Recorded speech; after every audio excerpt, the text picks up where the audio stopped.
আজকে আলোচনা করব মধ্যযুগীয় ভারতের ইতিহাসে দিল্লির সিংহাসনে প্রতিষ্ঠিত হয়েছিল তুগলক বংশ কিভাবে, এবং এই তুগলক বংশের প্রতিষ্ঠাতা ছিলেন গিয়াসউদ্দিন তুগলক।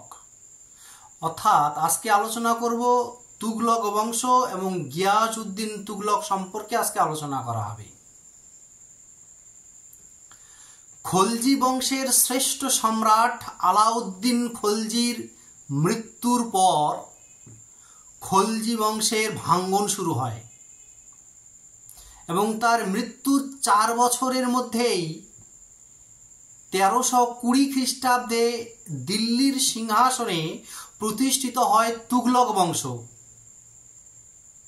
এই বংশের প্রতিষ্ঠাতা গিয়াসউদ্দিন তুগলক, যার পূর্ব নাম ছিল গাজী মালিক।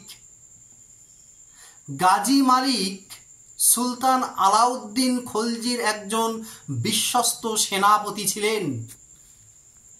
সেই সময় অর্থাৎ সেনাপতি থাকাকালীন সীমান্তে মঙ্গল আক্রমণ প্রতিরোধ করে তিনি যথেষ্ট সুনাম অর্জন করেন। আলাউদ্দিনের পুত্র খলজি বংশের শেষ সুলতান কুতুবউদ্দিন মুবারক নিহত হলে তার হত্যাকারী নাসিরউদ্দিন খুসরু শাহকে হত্যা করে তিনি দিল্লির সিংহাসন অধিকার করেন।